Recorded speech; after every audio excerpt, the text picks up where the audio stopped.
Hey, Mario Lopez here, and I really hope you can check out my new podcast, Listen to Mario LTM. Definitely a side of me that you've never seen before. So please listen and follow on the iHeartRadio app or subscribe wherever you listen to podcasts.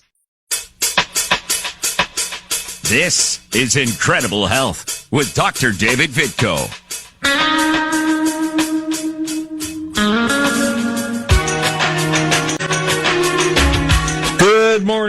Good morning, my friends. You're listening to Enjoy Incredible Health with me, your host, Dr. David Vitko. I'm a chiropractic physician with 34 years experience in helping your loved ones discover a more pain-free life. And isn't that what we all want? Especially once you get to 50 or so, that pain-free part is pretty enticing. So in our office, we help patients learn to beat back pain and prevent a whole host of other health issues with better diet and lifestyle. And that's really what this show's all about, is I want to tune you into just how powerful diet can be. I'm going to talk about a little bit of that today. And today, well, as a matter of fact, today we're going to touch on a number of topics. Honestly, folks, I'm starting to get bored and frustrated with focusing on my cancer every week. And I know a lot of you are probably getting bored with it too. And I'll tell you, I need to do other things for my own psychological health. I've noticed, I've been so deep into this for so long now. And this past week, I had a couple of visits with oncologists in the area. And oh man, I'll tell you, you want doom and gloom. You sit down and talk with these guys, and they have to paint the bad side of the picture very clearly for everyone, very succinctly. And if you don't come out of there with your butt dragging in the dirt, then you're a stronger person than me. But I have a very positive attitude, and I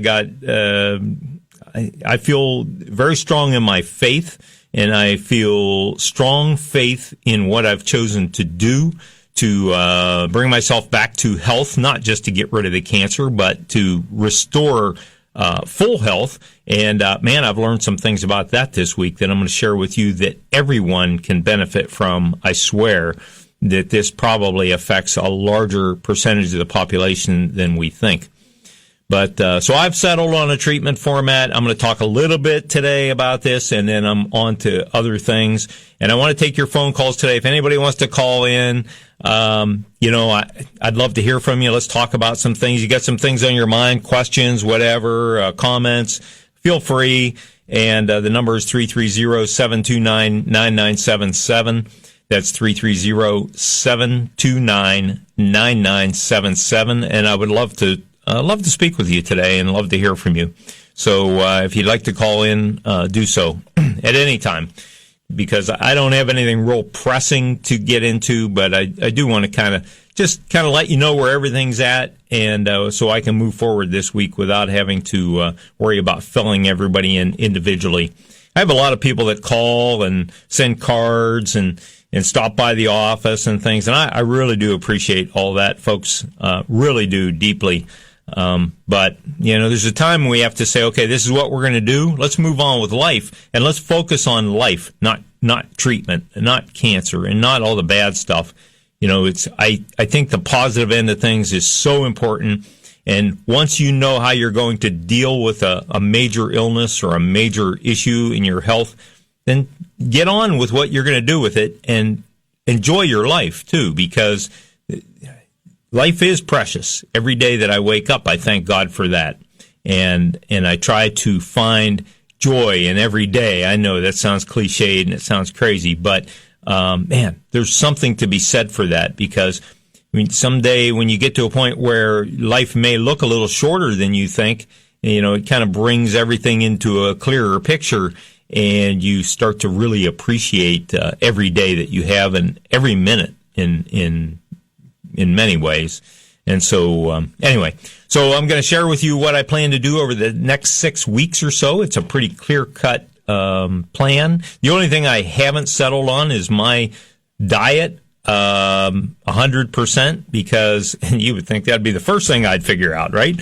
I mean, that's what I'm all about, because diet is probably the most powerful thing we can do for our health to keep our immune system strong, which is the key to preventing cancer and certainly restoring health to the body. The immune system is the main peg in that whole picture.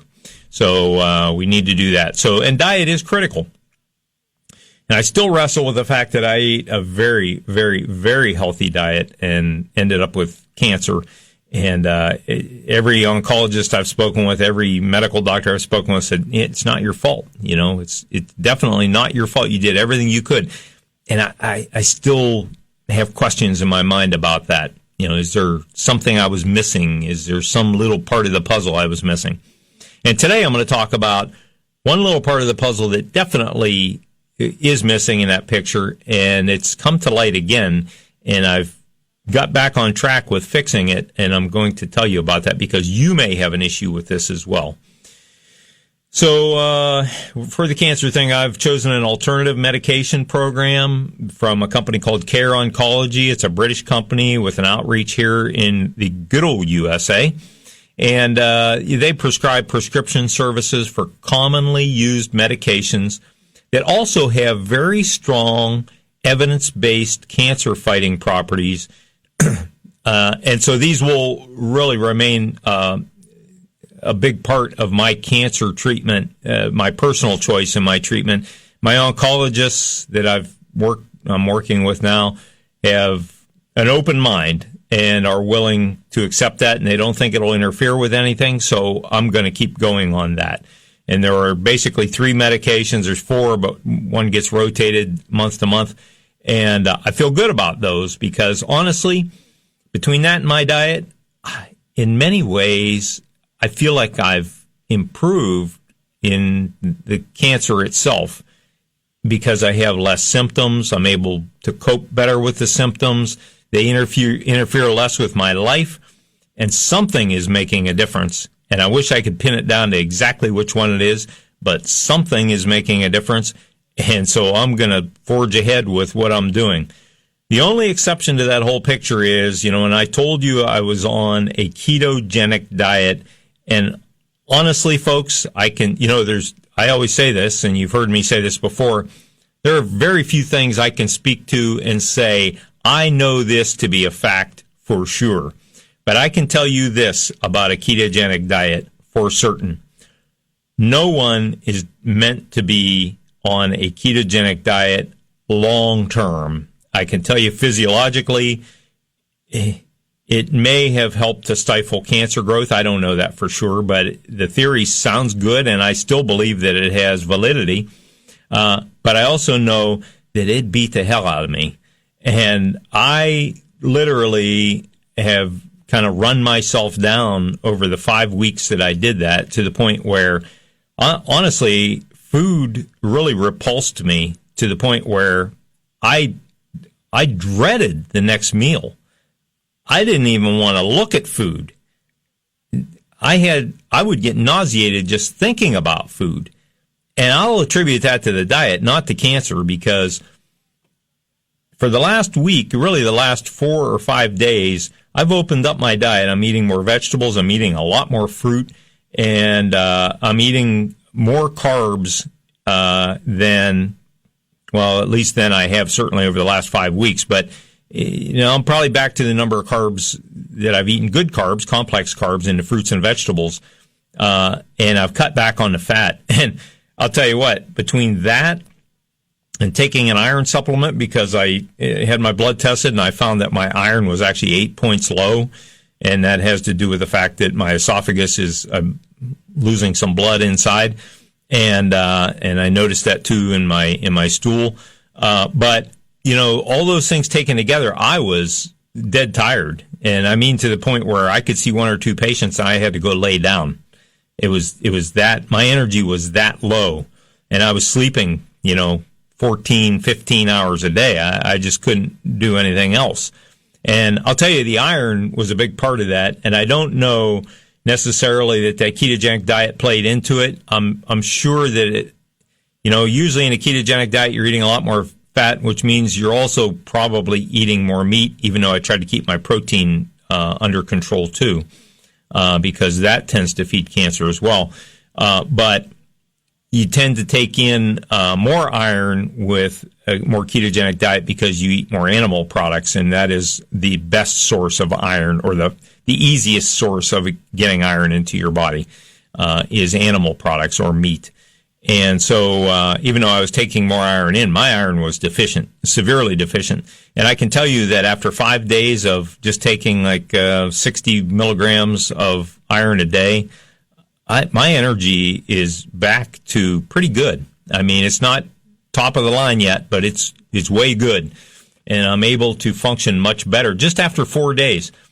So if there's a lesson we can take away from this for everybody, it is this. If you are severely fatigued, folks, get your blood tested and check your iron and your ferritin and your B12, because if any one of those factors is low, there's a good chance your fatigue is coming from that.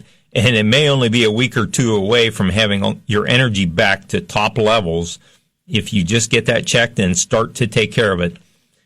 Now, taking iron is no picnic either, and especially with an esophageal issue like I have, taking iron is actually painful for me. I have pain for about an hour after I take it. I have found that if I mash it up and mix it with applesauce, it's not quite as painful. Something about the iron that still irritates.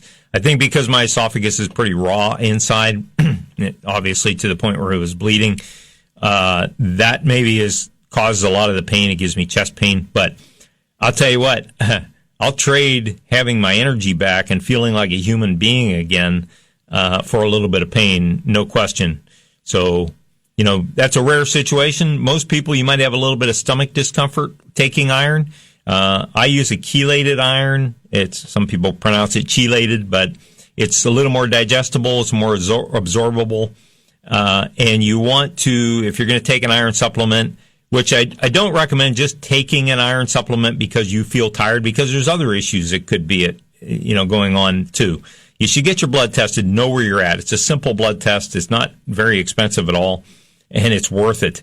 And so if you can get that checked and know where you're at, and you need to take iron, if you're going to take, like for me, I try to find a plant-based iron basically, and I take a vitamin C tablet with it because it is well documented that iron is better absorbed in your digestive tract when it's in the presence of vitamin C. It's almost like vitamin C opens a gate that allows the iron to be absorbed. And I'll tell you that 5 days, and world of difference for me. So if you're living with fatigue, folks, get your blood tested for iron, B12, and ferritin. Ferritin is the protein-bound iron in your blood, and that can be low without your iron actually being low. And I've had that instance in my life, and that was back at the beginning of this whole thing before I even found out I had esophageal cancer. And I actually took some iron at that time just for about a week, and my energy came back up again, and that was just a ferritin deficiency. I was low on ferritin even though my iron was fairly normal level. Well, since then, I've had a little internal bleeding kind of steadily along the last few months, and because of that, my iron actually dropped. And wow, what a difference taking an iron supplement makes. So don't live with fatigue. Find out what's at the root of it, and try to, see if you can find somebody that can help you figure out how to get that going in the right direction. Because for my life, I'll tell you that just a week and a half ago, I wouldn't have give you, a plug nickel's chance of me surviving cancer treatment because I was exhausted with every little thing that I did. And now I feel like I have the energy that I feel like I can fight. And the funny thing is, with fatigue often comes just this loss of ambition, this loss of drive, a loss of focus in your life to where nothing really matters. And I think depression would have been very close behind that. So all these things kind of play into each other, and very often they have either a food base or a chemical base or some kind of physiological cause in your body. And if you work with your doctor, try to figure out what it is that's behind this and get yourself headed in the right direction. And you can overcome a lot of these. If you have depression, that might be a good way, to figure out what's causing the depression. Now, with my being so tired, it was difficult for me to exercise, but I still pushed myself almost every day to at least walk a mile. And I did that. And now I'm up. Yesterday I walked 2 miles, not all at once, but at a fairly good pace. And I felt better for having done it. And I think that's going to help me in the long run. Exercise is very important for glucose control in your blood, for sugar control, and insulin secretion and insulin sensitivity. And so those are very important in fighting cancer, certainly.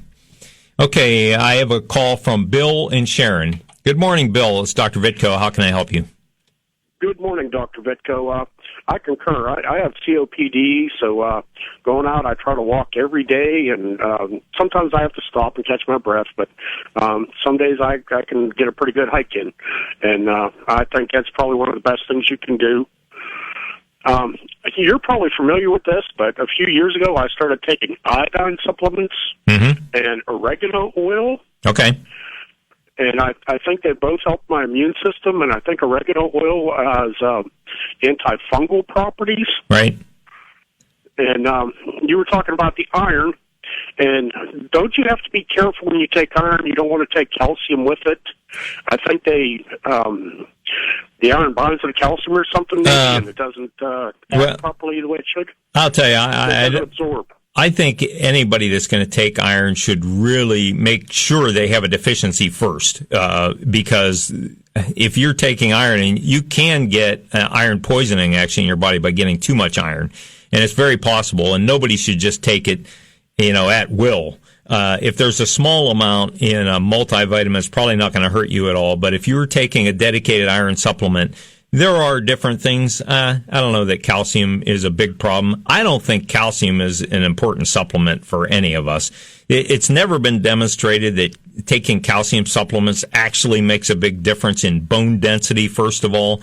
There are other factors that make a big difference in bone density. So most people probably get ample calcium from their diet. It's in a lot of different foods. And I don't think that's a big issue. But iron should definitely be under the supervision of somebody that's keeping a check on your blood work.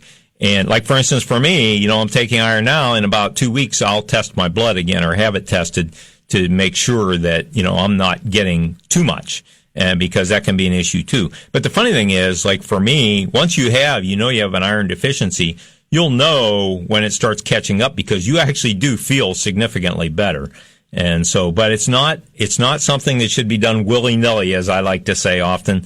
You really should know what you're doing. And, for you, with the COPD, I often see people, that are unable to navigate well. They're in wheelchairs or, in the grocery stores or in these carts and things, and they have oxygen and things. And I feel deeply for these people. And when it's nothing worse than having a hard time catching a breath. But a little bit of exercise can actually help that a lot, and deep breathing exercises to the point that you can do them. And your diet is so critical with that, because the easier time your blood has circulating around your body, the better your body can metabolize oxygen and attach oxygen. And your iron and your B12 is very important too, because that whole oxygen carrying capacity of red blood cells is dependent on those things and others. And so your diet really is critical. And so, if you have COPD, and I'm not picking on you, Bill, I'm not saying you, but, if you have COPD and you still like to eat potato chips and Twinkies and stuff like that, you got to change your diet. You could do so much better. And over a month's time, you'll see a difference just by improving your diet. So I agree with you entirely. I've made significant changes over the years. It's definitely been beneficial. And I think you're right with the iron. You need to know if you're low, because Northern European males tend to accumulate iron. And there's a name for the problem, homeos something. Yeah, there's actually several things. Too much iron up in your system. Yeah, there's actually several things that can happen. And I do have patients who have to have blood taken out periodically because it's hemochromatosis. And people that have way too much iron that accumulate, and those people probably should cut back on the amount of red meat they eat, because that is the easiest source to absorb iron from. And I'm still up in the air as to how good that meat-based iron is for us because it's so readily available. It's absorbed almost, I think it's 60 or 70% of what you take into your body is absorbed through meat, through red meat and animal products. And whereas when you eat plant-based iron, the body's very selective in how much it takes in. And in that case, it needs vitamin C with it, which is good because usually it occurs, the vitamin C occurs in plant matter, as far as vegetables go. Broccoli has a lot of vitamin C, so does kale and things like that. And those things help us to absorb iron, and spinach, and those are also sources of iron. So, hey, thanks for your call, Bill. I appreciate it very much. Have a great day. God. So, so the iron thing, I'll tell you, folks, when something happens to me, I like to drive the point home because, look, for me, most people that know me know I'm kind of like the Energizer Bunny, and I don't usually stop. And the first sign I had some deficiency of iron was at my daughter's wedding. The day we got in, we had a long day of travel in Florida to get to Florida. And then that night, we had a party that ran until about midnight or so. And I was dragging, and I didn't know what was going on at that time, why I was so tired. And even my daughter commented, "Dad, are you doing okay? You seem really tired." And it was just, I didn't realize what was going on. But at that time that was when I had the ferritin deficiency, and I didn't realize it. And probably part of that was I probably already had some internal bleeding from the cancer. So these things, folks, sometimes, you put the whole blame on like cancer, and maybe that's not the whole reason. Maybe the underlying reason is something that can be remedied and taken care of.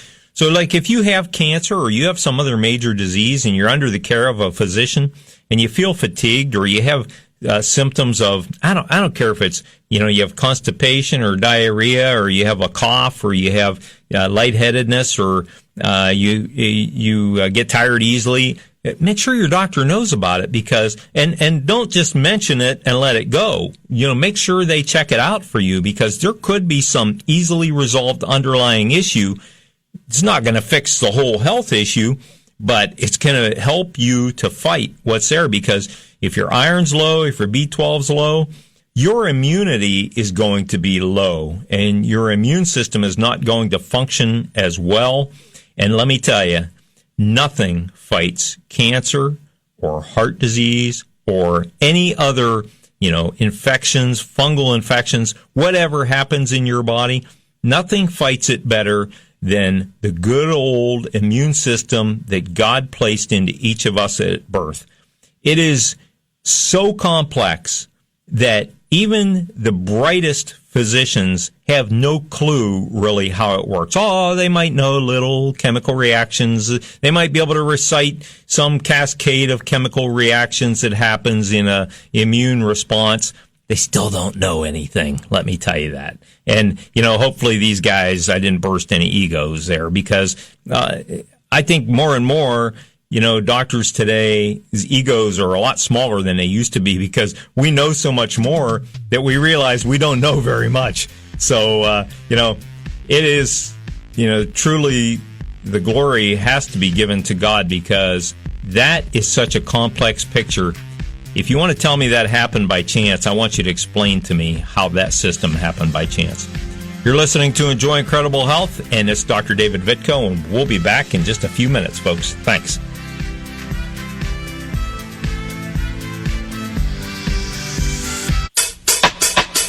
Welcome back to Incredible Health with Dr. David Vitko.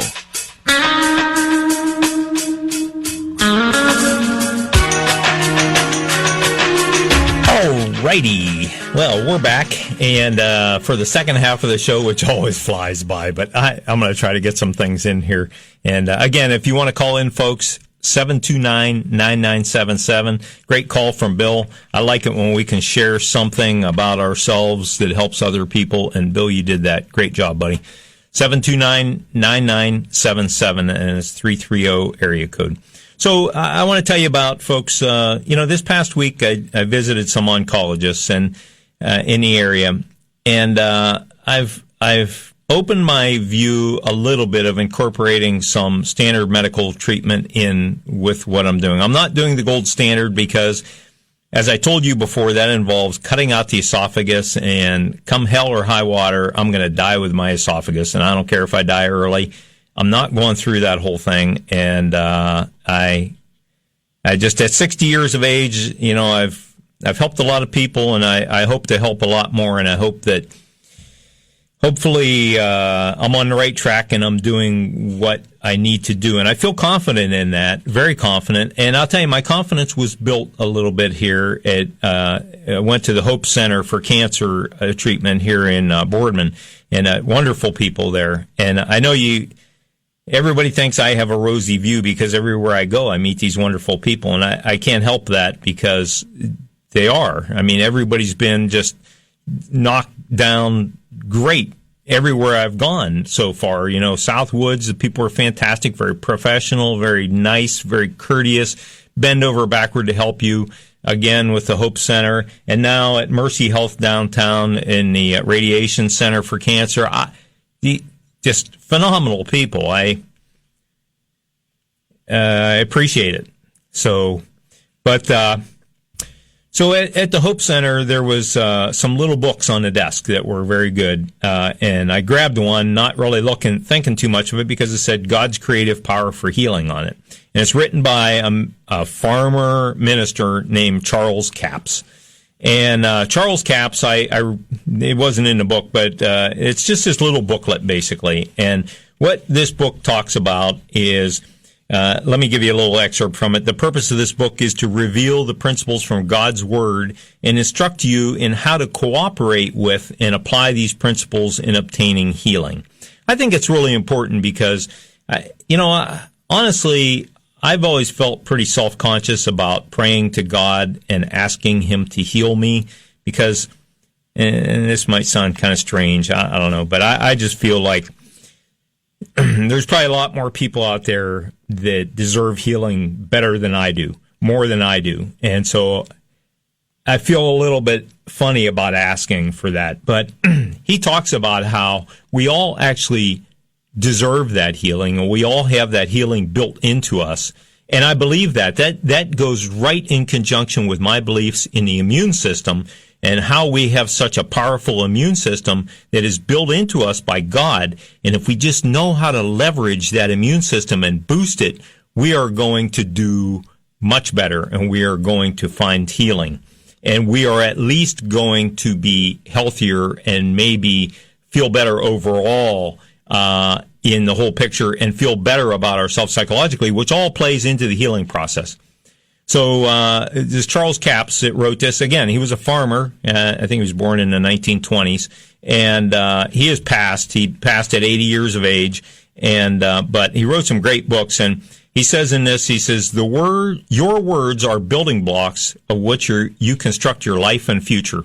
And so what he talks about is how our thoughts and what we think about, what we focus on, are the things that are reflected in our health and our life and the way we live and things like that. And it's very true. That I've always believed that.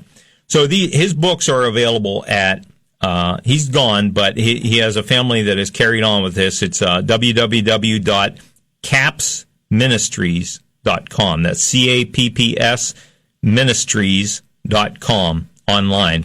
And they also have an 800 phone number. It's 877-396-9400. That's 877-396-9400. I don't get anything from this, folks. I just found that helpful in my beliefs and my thoughts and how I feel, and I think everybody should read that book. We got a phone call from Evelyn in Southington. Hello, Evelyn. It's Dr. Vitko. Can I help you? Good morning, Dr. Vitko. I'm glad to hear that you're getting some results. Thank you. And I am so happy to hear that somebody's talking about that. And if anybody could break the code, you can. Anyway. Oh, wait, there's a code? I've got something you got to sort of read. You have to go on the computer, and you may know about this. Phages on tumor and cancer therapy. And do you know what phages are? I'm sorry, can you spell that? I don't have a good connection there. Okay. It's P as in Paul, H as in Airy, Harry, A as in Apple, G as in George, E as in E. Okay. Okay. And just go on the computer and check it out. Phages, and what's it called? Quite interesting. Phages. Okay, phages. Okay, I will. And what does it talk about?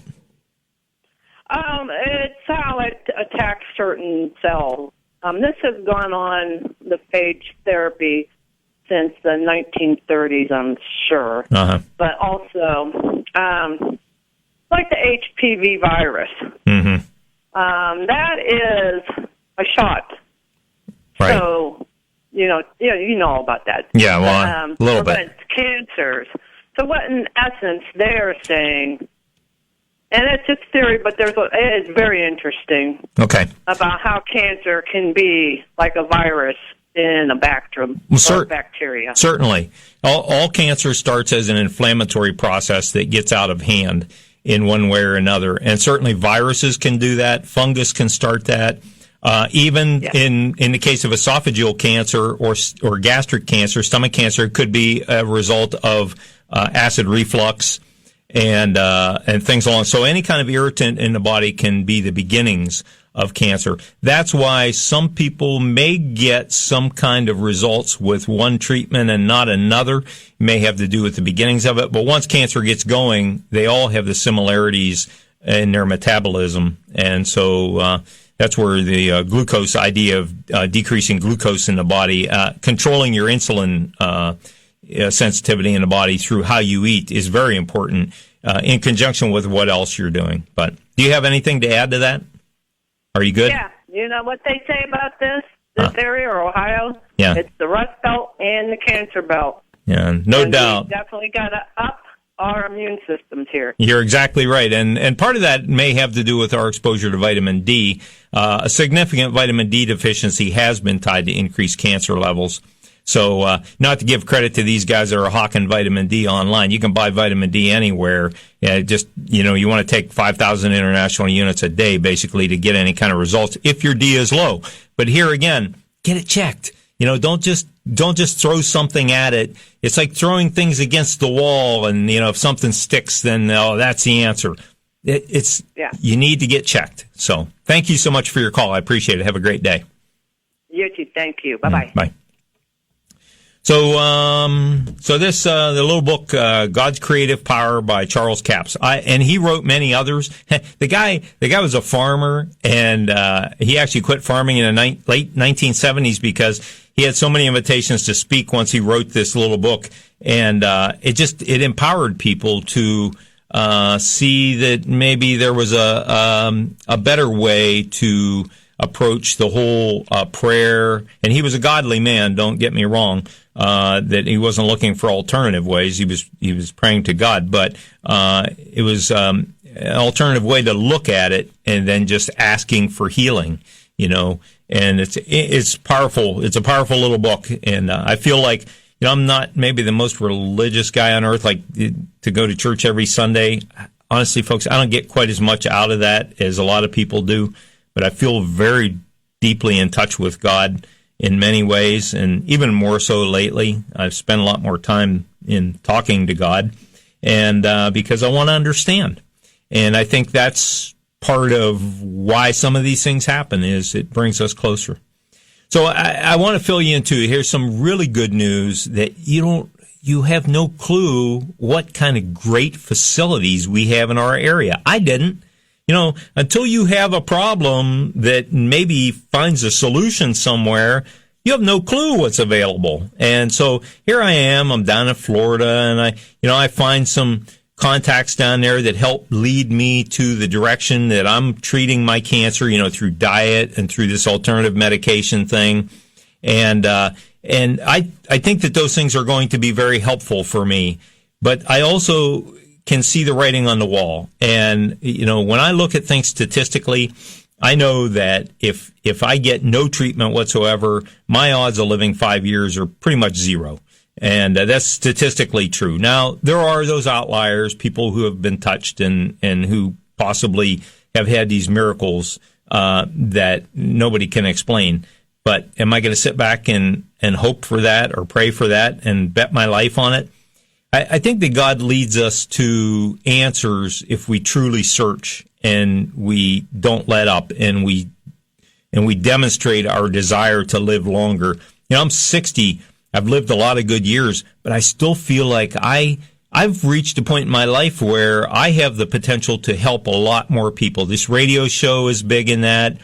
I'm writing a book on esophageal cancer right now because there just isn't much out there that talks about esophageal cancer. And you know that there are 17 to 20,000 new cases of esophageal cancer every year. It is one of the fastest growing cancers there is. You don't hear much about it because we don't have pink ribbons for it and things like that. But it is a very fast growing thing. And I wish there was a book that told me exactly how to approach it, or at least shared with me how somebody else came to their conclusions and how it worked out for them. And that's what I want to do in this book. I want to have something to at least leave to future people that have this problem and possibly stay there and go out and speak on it and help other people to learn from my experience.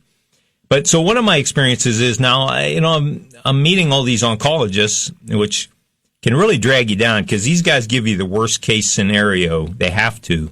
And so when, as up as I was on the diet and the fact that actually in many ways my swallowing has improved and I've learned to control my symptoms and I feel much better. And now that my iron's coming up, and then I go into these oncologists' office and they basically, they beat you to death with the truth of the matter and statistics. And frankly, most of those statistics are based on years past and decades past of experience and knowledge that has caught up or gotten into the system to where, okay, so we're basing our chances now on survival based on survival rates over the last 30 years. Well, that's skewed because things have improved dramatically in many cases over the last 5 years even. And here's a good case in point. So, I've decided I'm not going to lose my esophagus. In the beginning, I told you I'm going to die with my esophagus in place, and I swear that I'm going to do that. And hopefully at 80 or 90 or 95 years of age, my mom lived to be 86, my dad 92, and I hope to beat both of them at that. But regardless, I'm going to keep my esophagus because I don't believe that taking it out is necessarily the best thing. So, but I know that if I just did chemotherapy, my chances of surviving 5 years is 0. If I just did radiation, the chances are 0. But if I do those two things together, it increases my chances to 26%. Now, those are based on statistics over the last 20 or 30 years. So certainly that's improved potentially. There's also pitfalls. Both chemo and radiation have significant side effects, and it's possible that those will get me. But I have to take the chance in order to have the opportunity to live longer and to beat this.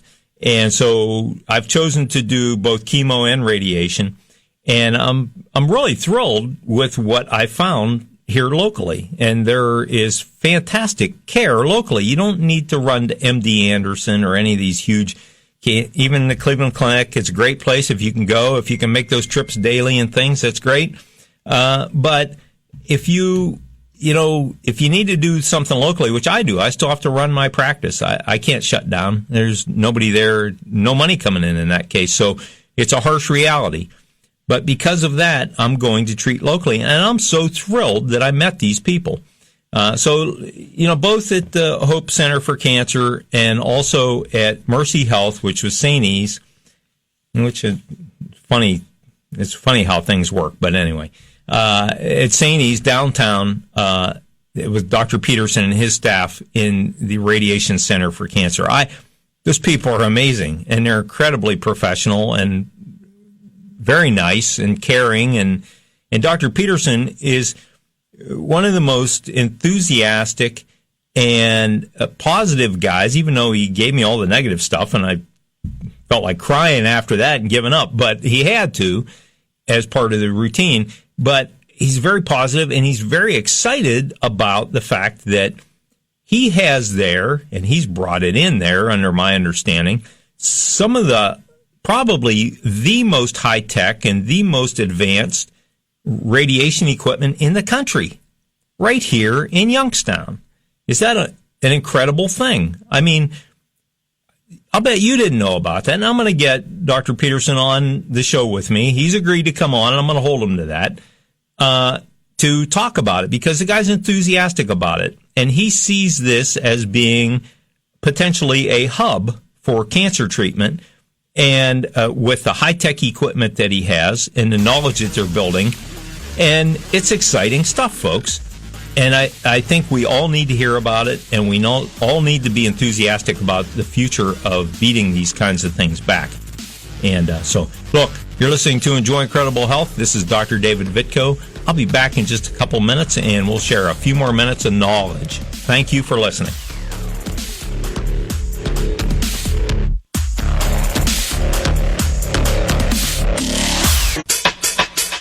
Welcome back to Incredible Health with Dr. David Vitko.